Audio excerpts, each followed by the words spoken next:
Some of us, because of past experience and things we've been through, we've become too wise that when the men or the women come, we have a list or a criteria to mark, to ascertain whether they will suit us or not. The woman will go, does he have a job? Does he have a car? What car does he drive? What job does he do? What are his figures at the end of the month? All those things. What is his family background? Can he afford to make me an East Legon landlady? All those things are your criteria. And you are sitting and you are waiting. And you are growing.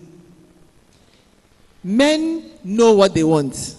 If a man is with you 2, 3, 4, 5, 6, 7, 8 years, and he's not saying anything about marriage, he doesn't want to marry you. Haven't you seen a man who can be with a lady for 6, 7 years? He meets somebody under a year and he wants to marry the person. Why is it that he didn't marry you? He hasn't seen what he wants. He knows exactly what he wants. There's a difference between impunity and our ear. If you are with anybody who downplays the seriousness of your relationship, especially in public, be careful. That relationship is going nowhere. You are with somebody and the person feels that there's no need for any member of my family to get to know you, not even friends. Be careful. If you love me, you don't hide me. Some of you are just wasting your time. You are hoping against hope that somebody will change. You've seen everything that this person is made of, but you are still praying. You are going to your prayer. You are doing all the prayers in this world. When everything has been spelled out for you that this person is looming danger, you are telling yourself that when I take him home, he will change. When I take her home, he will change. But you are seeing all the signs. What are you waiting for? We are children of God and we are children of covenant. There are things that the world does to get results that you will do and it will backfire. So when you meet people, don't cut them off from the things they do so that you will get to know them. Some of you meet people and you want to cut them off from everybody. What is that? Don't talk to this one. Don't be close to this one. Don't go to church again. Don't smile with this one. I tell people that, listen, there are pillars in everybody's life. Pillars. And you know something? The pillars we have in this room, they are silent. But you touch them and you realize that any pillar we are, and there are pillars in people's life that they might be silent. Oh, they are silent. Why worry? They are silent. But one day you touch that pillar, and that will be the shaking of your relationship or your marriage.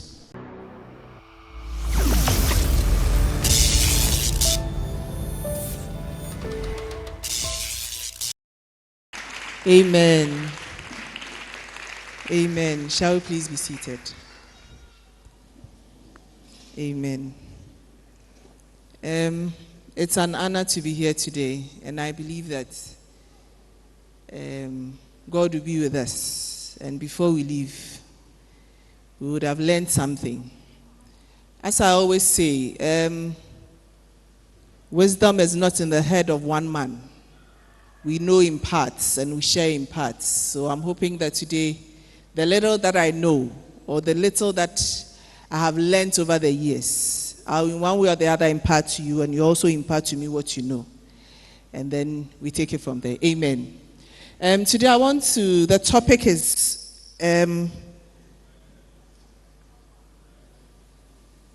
when waiting doesn't favor you, right? When waiting doesn't favor you. Some years ago when I was doing singles services every Monday, I remember especially the guys used to come and ask questions like, now you see a girl and if you don't hurry up, somebody will cross you and somebody will chase you or somebody will do this. So sometimes you have to hurry up so that somebody will not cross you.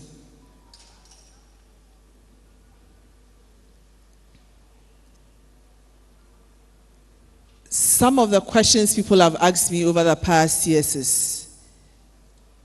is it so much necessary to wait before you propose? At what time is it right for you to propose? At what time should you toast somebody? Is it the first day you see the person walk into an auditorium? Is it the first day you walk into an office and see the person?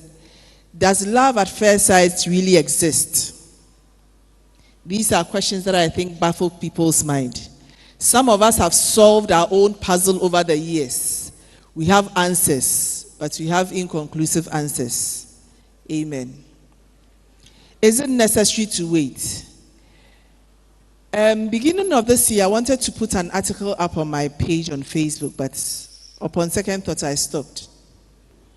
I've realized that there are lots of people in quotes, relationships, or they are with people that they don't know whether it would work, whether it would last, or what at all will come out of this. There are people who have seen women, who have seen men, and they are bathing for them, spraying their body for them, cooking for them, and they don't know whether it would turn out to be anything good. The Bible talks about the wife of your youth. Unfortunately, nowadays we have the wife of your old age. Because most people have started getting married, are marrying older than they have to. Because they feel they have to be a little careful, or because of a past pain, they are excessively careful.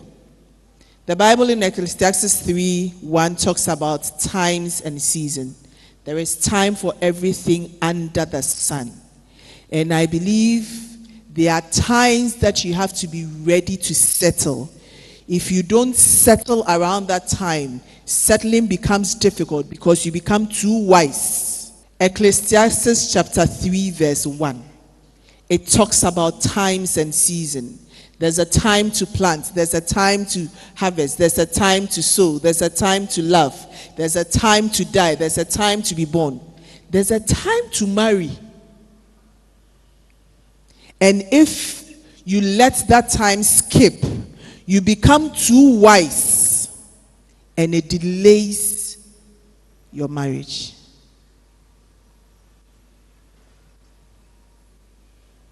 Are we here? Sometimes we say that a man can marry at any age. It might be true. It might be true that a man can marry at any age. But I once told a friend of mine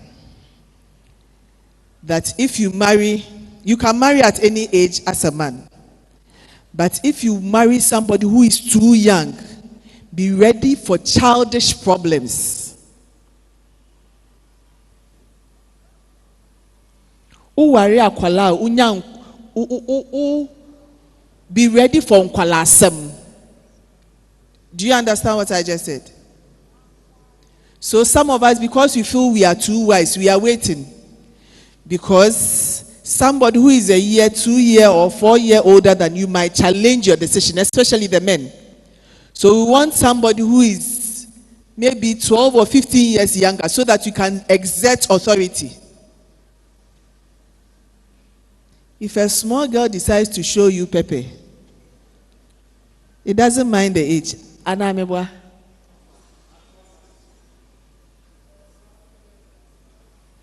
So if you feel that I need to have a wider, everybody and their preference, yes, I know.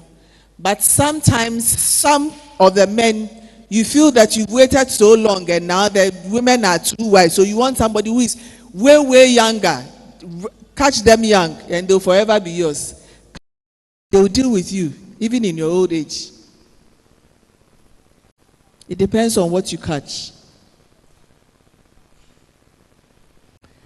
Women are such that we have seasons and times. It's ideally, by those who claim to do research in quotes, between the ages of 25 to 32, a woman should be married. between the ages of 25, or let's say 28 to 32, a woman should be married. Yes, that's fine. Because it's believed that by then you are a little bit more matured, you know what's up, you can handle your left from your right, you have a job, you can take care of yourself, you can handle the emotional battles that comes with marriage, childbirth, and handling and home, handling a man. Sometimes it's very true. Sometimes I feel too that if you are able to marry quite early, you are able to do all your nonsense in your earlier stage, so that by the time you get to 28, you'll be a little wiser and you stop fooling. Some of us, because of past experience and things we've been through, we've become too wise that when the men or the women come, we have a list or a criteria to mark, to ascertain whether they will suit us or not. The woman will go, does he have a job? Does he have a car? What car does he drive? What job does he do? What are his figures at the end of the month? All those things. What is his family background? Can he afford to make me an East Legon landlady? All those things are your criteria. And you are sitting and you are waiting. And you are growing.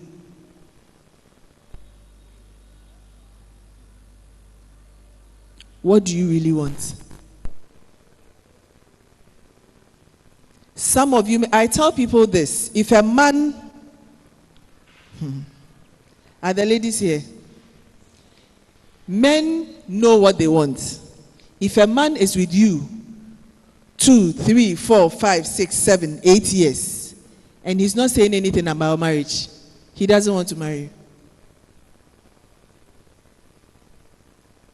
Haven't you seen a man who can be with a lady for 6, 7 years? He meets somebody under a year and he wants to marry the person. Why is it that he didn't marry you? He hasn't seen what he wants. He knows exactly what he wants. You are with a guy and you go to him and he tells you that, you give me some time. You know, I don't have money to get the things ready. Give me some time. And, you know, I don't have a job now. If you can give me some 2 to 3 years. Madam, you are 32. He's telling you to give him 2 to 3 years. I want to go to Bible school and go and do my master's in theology and do my PhD in whatever it is. And then after, then we'll see. And then, so you have time. Wait for me. And young lady, you have been waiting ever since. You are cooking, paying school fees, scrubbing, doing shopping. Valentine's Day, you ordered cake. You ordered what not to eat. All continue. That man is not ready to settle with you. I remember a woman came to see me that, she wants to settle with this guy, and the guy is saying that the list that the family brought is too much and he doesn't have money. So she wants to go and look for money and try and buy the things to help the guy to marry her. I told her that this guy is not ready. The unfortunate thing is that she didn't believe me. There's a difference between impenetrate and awaria. Don't mix the two. There's a difference between impenetrate and awaria.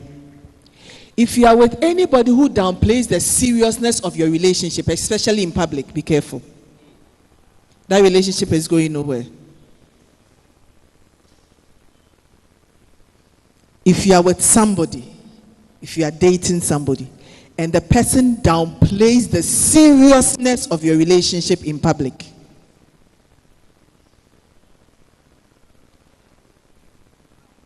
so you have Osofo Clement, and he's seriously in love with somebody. So they get in public and he's like, Sister Barbara, you see this girl there, I love her, please sit down. I love her, please, you, Clement, why do you do that? You always want to shine me in the midst of people. What is that? That person is downplaying the seriousness. But you people too, you know what you have been doing in the dark. You know what she has been telling, you have been telling her, and what she has also been telling you. Why is it that when you come into the open and you try to let somebody, then you too, why? Then the person will tell you in secret, especially you women. Don't tell anybody. You see, a lot of women love me, A lot of people are so jealous, so don't let anybody know that you are going out. Hey, sister.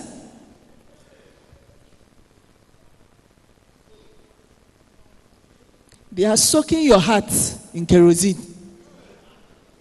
Very soon, they will light the fire and put it on it. Oh, don't let any, the way I'm so important in church and the way they believe me, you hold on. Let's keep it cool. You see, the Lord will minister to, let's keep it cool. You are keeping it cool, but you are sending Momo. Nowadays, so that's what the guys do. You are sending Momo. You are sending food. You are sending credits. You are doing things. They are sending you on errands. All for the sake of love. You too, you are being used, but you feel odontia and you are waiting. But this person always downplays the seriousness of your relationship in public. Be careful. You are with somebody and the person feels that there's no need for any member of my family to get to know you, not even friends. Be careful. If you love me, you don't hide me.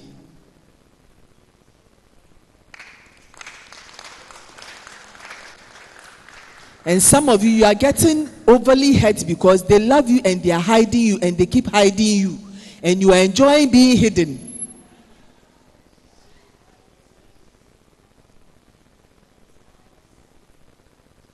At your age, what is the big deal if everybody knows that you are going out?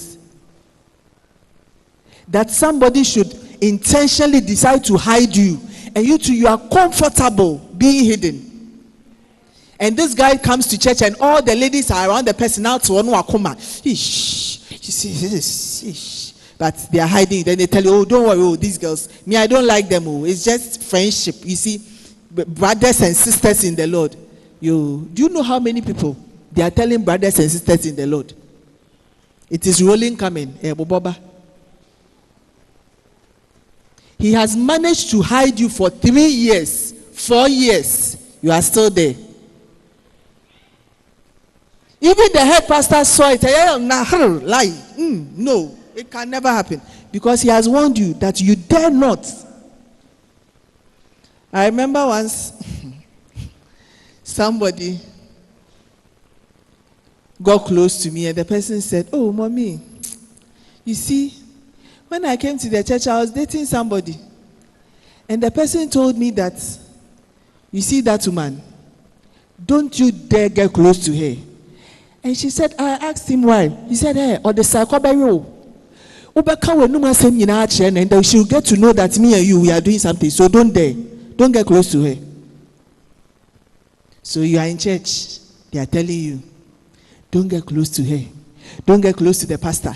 If the pastor calls you, don't go. Why is this person trying so hard to? Have you even sat to think about it? No family knows you. You are applauding. He downplays your relationship. You are applauding. If he talks about marriage, he tells you that, oh, give me time, give me time. You are waiting. You see, women are allowed. We want our friends and neighbors to see who we have. So if you are dating a woman and the woman hides you, be careful. She's not yet proud of you. Did you hear me? Or you didn't? I should repeat.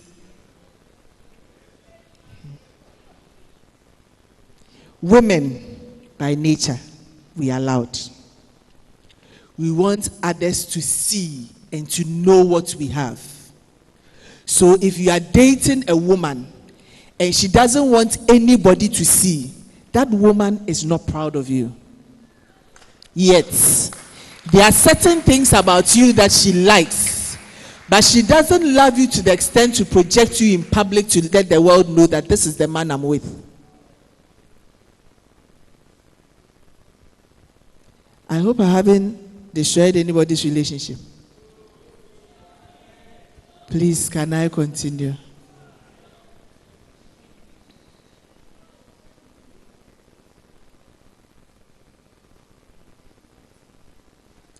Can I continue?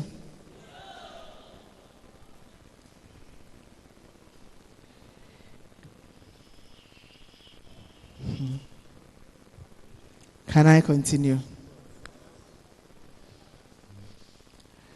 You see, I tell people that, especially people that come to me for counseling and they are going to get married, I tell them that be ready for the reset button.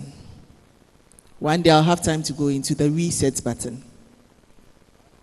Reset button.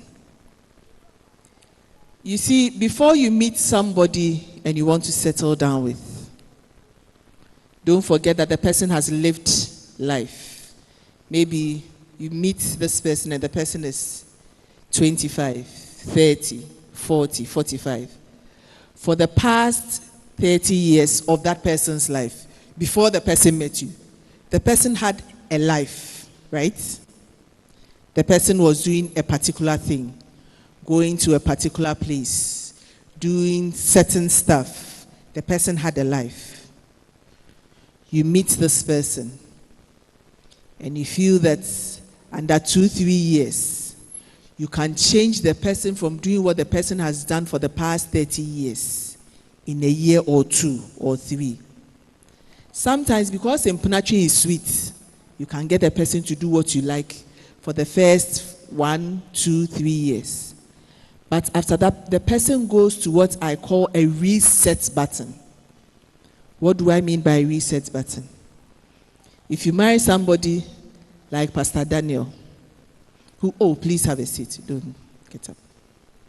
Maybe Pastor Daniel is very close to me. Pastor Daniel comes to my house to eat every evening. Pastor Daniel has a lifestyle that once in a while he goes off. He will walk from, it's just an example, I beg. Don't go and say that's what Pastor Daniel does.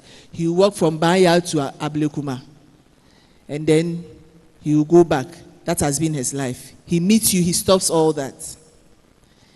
And then you come into Pastor Daniel's life. That woman, I don't like that woman. That's your friend, Pastor Charles. I don't like Pastor Charles. I'm uncomfortable with Abby. Why is it that Sam is so close to you? Men that wear suits like that, I don't like. Oh, be careful. Why is it that you go to church so much like that? What is that? Me. So you see, for the love, especially the men, for the love and the feeling and their krokro. Most of you don't know. Mema pa krokro pa. Mema omo pa krokro pa. So for all their krokro and all those things, for a while the man might listen. But the man will go back to his old lifestyle. What is his old lifestyle? His old lifestyle is that he will get up in the evening. He will not tell anybody because he will fail to recognize that you exist. He will pick his car key and drive to mommy's house to go and eat, forgetting that he's married. He will start walking from Baya to Ablekuma because that has been his life for 30 years. So when you meet people, don't cut them off from the things they do so that you will get to know them. Some of you meet people and you want to cut them off from everybody. What is that? Don't talk to this one. Don't be close to this one. Don't go to church again. Don't smile with this one. I tell people that, listen, there are pillars in everybody's life. Pillars. And you know something? The pillars we have in this room, they are silent. But you touch them and you realize that any pillar we are, and there are pillars in people's life that they might be silent. Oh, they are silent. Why worry? They are silent. But one day you touch that pillar, and that will be the shaking of your relationship or your marriage.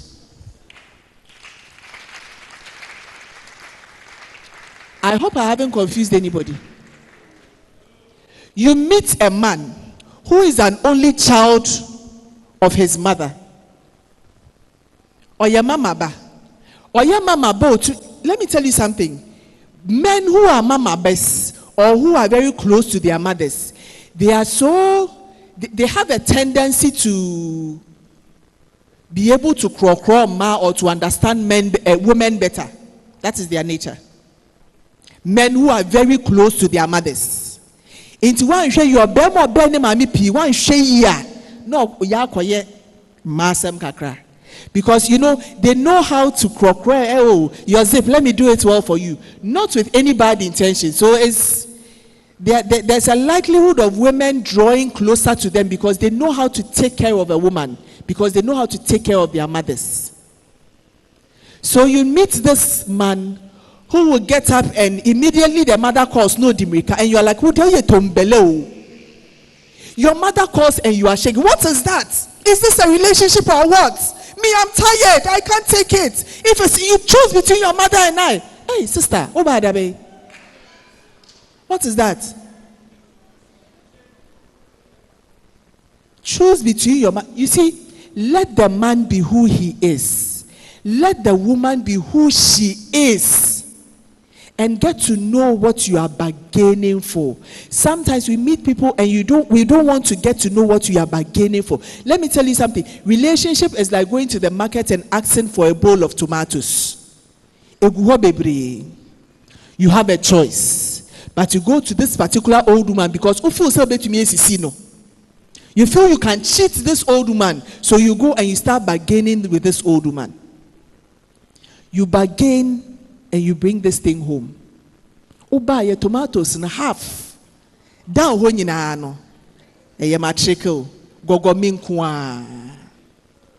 Gems. What do? You have to learn how to manage the tomatoes and maybe add garden eggs to make your stew nice. And that is what marriage is. You go and you bargain. You bring it home. Then when you pour it, you realize that, but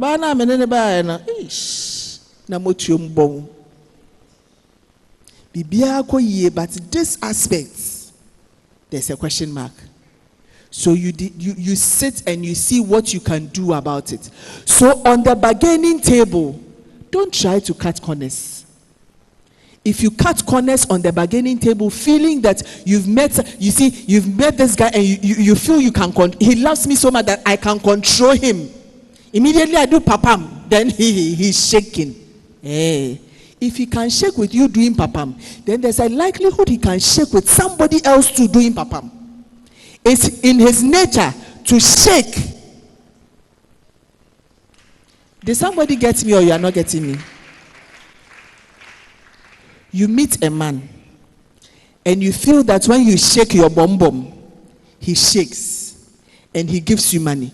There's a likelihood that he's attracted to bum-bums. So the likelihood that somebody else will shake bum-bum for him to shake is great. So don't feel that the fact that you can shake bum-bum means you have control. It doesn't work that way.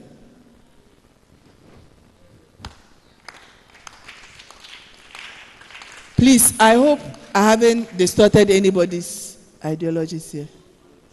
See the way somebody is looking at my face.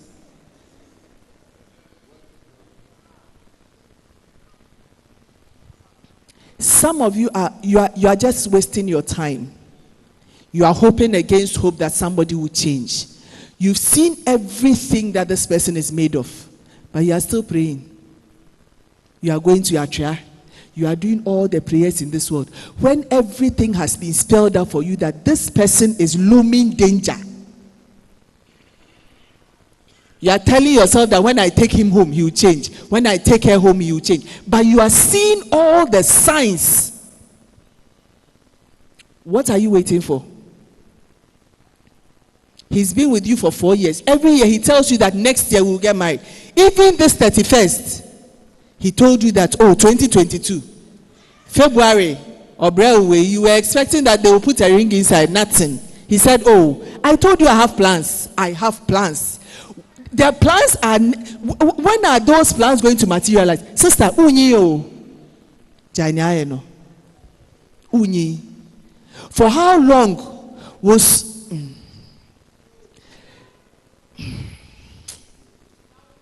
Michael Echampo? Can I talk? I should talk here. If you are here, I'm safe. Some of you, oh God, if you don't understand, ask those who understand. For how long will that thing, that screaming, you're killing me, For how long will that thing confuse you? You see, if it's only about sisimu power, then excuse me to say, those who act pornographic movies will have the best marriages in life.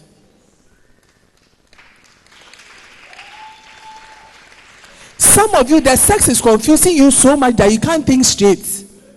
The sad thing is that the good ones are still hanging around you and you are ignoring them.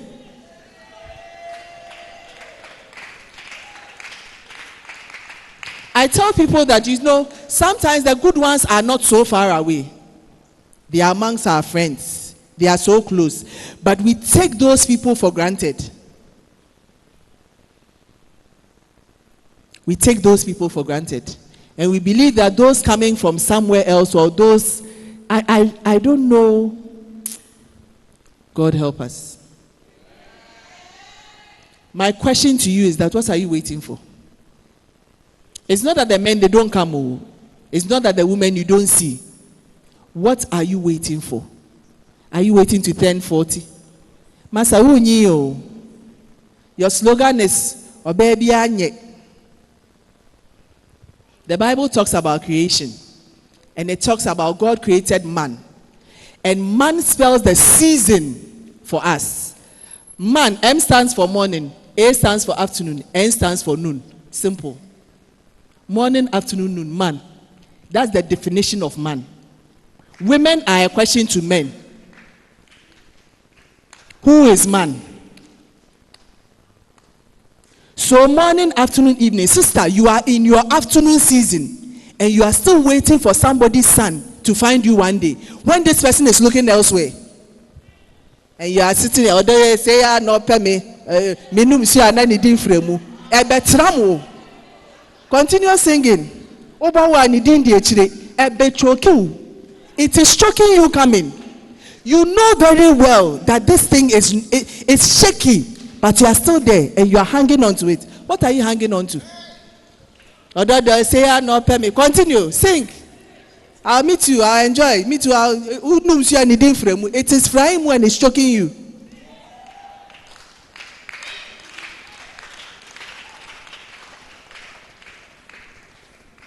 To you, if you don't marry this person, you are dead.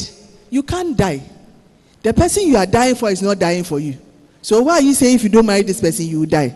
If he really wants to be with you, he would have married you by now. So what are you waiting for?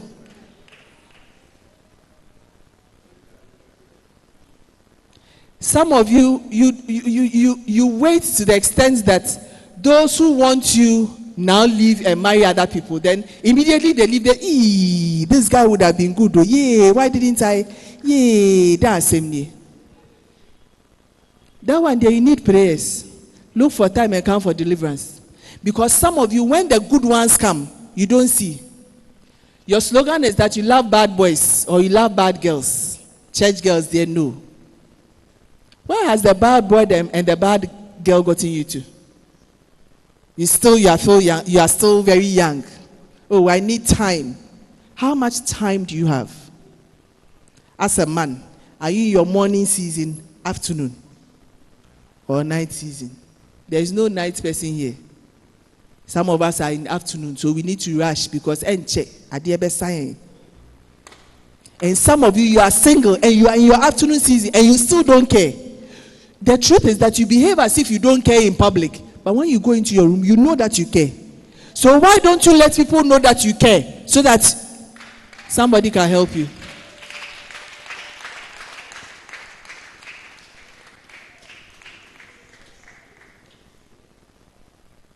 Hello? My question to you is that what are you waiting for? Some of the waits, they are not necessary. It's just a waste of time. It's just a waste of time. You are waiting for him. One of my boys came to me that, oh, I found somebody and the lady wants to go to is it police, military? And I said, do you know that if you enter into the military as a woman, if you are accepted and everything, the woman should not get pregnant in the first 3 years of entering into the... we know. So, and I said, you know. So you at your age, me and you fair know that you are in your afternoon season. You want to wait an extra 3 years. Hey, extra time where they are wedding. My question to you today, you see, the truth of the matter is that all my will change now. This person is lifting your leg some way, and it's affecting your life, it's affecting your spirituality. Let me tell you something. Let's not forget the fact that we are children of God and we are children of covenant. There are things that the world does to get results that you will do, and it will backfire. Every set, every society, where you find yourself, there are rules and regulations that regulate the place. I remember when the Rastafarians and the Achimota school incident came, I got very pissed, but I didn't want to talk because it's my school. The reason why I got pissed was that I remember when we went to school, the first rule was apply common sense, something. You see, we were taught that everybody had their own rights, but you weren't supposed to do certain things. That is our law, that is our rule.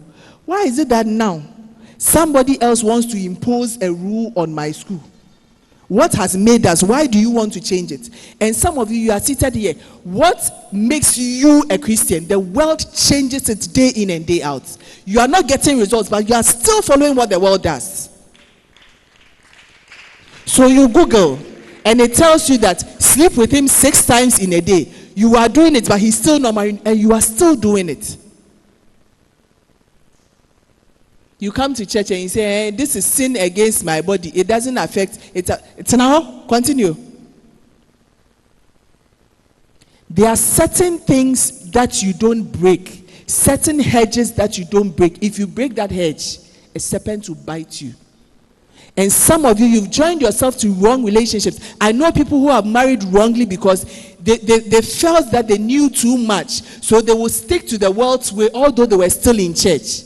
And a hedge, if you break, a serpent will definitely bite you. What hedge are you breaking because you are waiting for somebody? Some of you are seeking solutions outside, looking for kaya mata. Valentine, you went to buy beads, I know, with favour oil, and they rubbed it around the beads and you put it at your waist. It won't go anywhere, forget. If it will go somewhere, that like the one who is selling it, favour oil, where did they land the person? Let's not forget the basic principles of our faith. Let's do it right. And let's stop hanging on to unnecessary junk in our lives. I remember before the end of the year, the man of God preached sweeping certain things. Some of you, those were the times you were supposed to sweep certain guys and certain women out of your life, but you are still holding on to them. Because you are afraid. If I leave, what will I eat? If I leave, my heart. You see, he's become an emotional stronghold in your life that you feel that if he leaves, you will die. You will not die. I tell people that those who come and stand on social media and cry, I'll kill myself, it's a lie. If you want to kill yourself, don't go and do it, don't announce it. You tell me, announcement. People don't do announcements when they want to kill themselves. You tell me, I'll kill myself. Go and kill her, let's see, start. What are you hanging on to? It's my prayer that some of you would take certain people out so that good people will come for you to see.